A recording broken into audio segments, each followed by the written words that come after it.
Hello बच्चों, आज हम स्टार्ट करेंगे पाठ 9 उपसय संयोजी यौगिक। तो उपसय संयोजी यौगिक क्या होते हैं?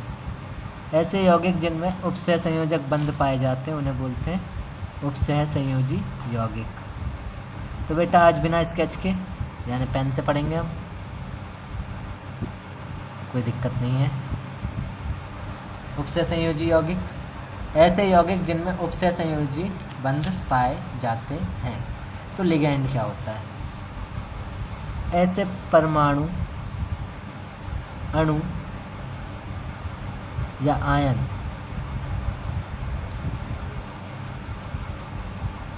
ऐसे परमाणु, अणु या आयन जो कम से कम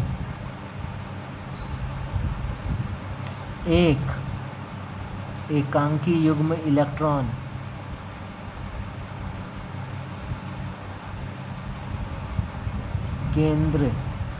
केंद्रीय धातु आयन को प्रदान कर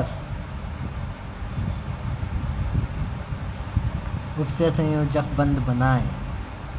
उपसय संयोजक बंध बनाए वे क्या कहलाते हैं बेटा? लिगैंड कहलाते हैं। अगर किसी के पास अरिहंत की बुक हो तो उसमें संलग्नी भी लिखा हुआ है, तो संलग्नी भी कहते हैं इसी को, लिगैंड या संलग्नी कहलाते हैं। परिभाषा बन गई तुम्हारी लो। तो ऐसे परमाणु, अणु या आयन जो कम से कम एक एकांकी युग्म इलेक्ट्रॉन प्रदान कर क्या बना लेते हैं? उपसय संयोजक बंध बनाते हैं। किसके साथ? केंद्रीय धातु आयन के साथ। उन्हीं को लिगैंड कहते हैं। जैसे कि देखिए, हम लेते हैं Zn2+ 4NH3। तो इन NH3 भैया इनके पास थे ये एकांकी युग्म इलेक्ट्रॉन, NH3 दे दिए इनको चारों और इसके खोपड़ी पे 2+। तो ये क्या है बेटा? ये है संकुल, इनको बोला जाता है संकुल भी बोलते हैं, उपसय संयोजी यौगिक भी बोलते हैं। जिसमें ये जो है ये है केंद्रीय धातु। क्या है ये? केंद्रीय धातु। और ये जो चिपके हुए हैं ये हैं लिगैंड। क्या है? लिगैंड। जैसे मान लो Na को CO दे रहा है अपना एक एकाकी युग्म, ये CO दे रहा है एक एकाकी युग्म, एक और CO दे रहा है एकाकी युग्म, और एक और CO दे रहा है एकाकी युग्म। तो ये क्या हो गए बेटा? ये लिगैंड हो गए। ये CO कौन हो गए? लिगैंड। तो ऐसे अणु, परमाणु या आयन जो कम से कम एक एकाकी युग्म प्रदान कर उपसय संयोजी बंध का निर्माण करते हैं उन्हें कहते हैं बेटा लिगैंड। तो यानी एक एकांकी इलेक्ट्रॉन युग्म दाता, देने वाले कौन होते हैं? दाता, वो होते हैं लिगैंड। और जो ग्रहण कर रहे हैं यानी ग्राही, एकांकी इलेक्ट्रॉन युग्म ग्राही कौन होते हैं भैया? केंद्रीय धातु आयन। केंद्रीय धातु आयन, वो कुछ मुंह में आ गया था, मूंगफली खा रहा था मैं। केंद्रीय धातु आयन।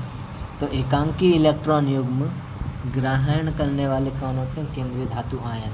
और तभी संकुल का निर्माण होता है। तो बेटा दाता स्थानों के अनुसार लिगैंड जो हैं वो 5 प्रकार के होते हैं। किस अनुसार? दाता स्थानों के अनुसार लिगैंड 5 प्रकार के होते हैं।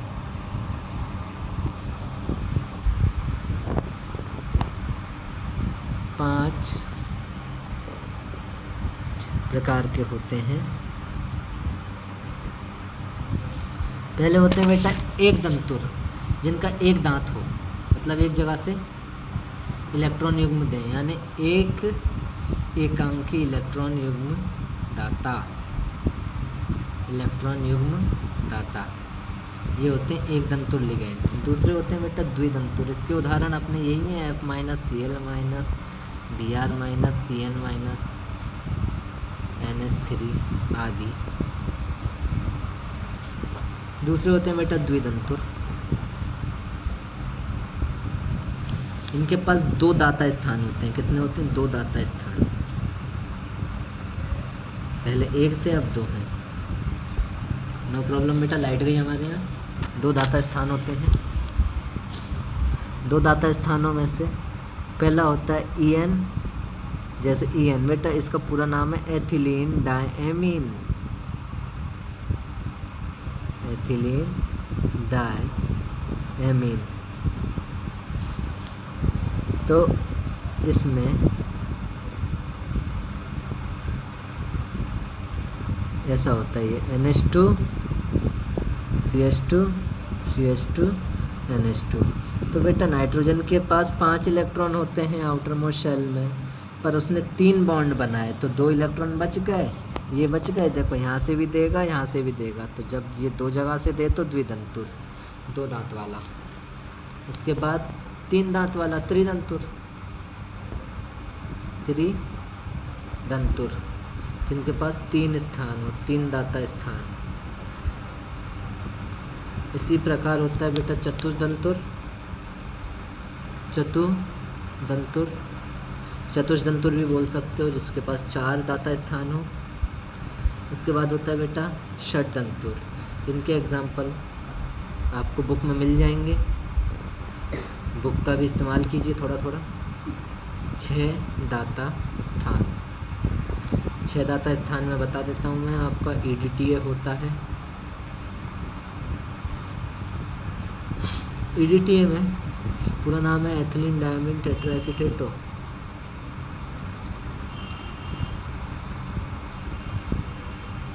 टेट्राएसीटेटो। तो बेटा यहाँ तक याद, मतलब यहाँ तक पढ़िए आज, और हम कल पढ़ेंगे आवेश के अनुसार लिगेंडों के प्रकार, ऋणात्मक धनात्मक उदासीन। उसके बाद हम पढ़ेंगे IUPAC नामकरण। तो कल जो आज की क्लास और कल की क्लास जो होगी बहुत ही इंपॉर्टेंट है IUPAC नामकरण के लिए, क्योंकि इसमें से बोर्ड में IUPAC नामकरण जरूर आते हैं। तो बेटा आज का हमारा यही है टॉपिक, आज की क्लास यहीं ओवर होती है।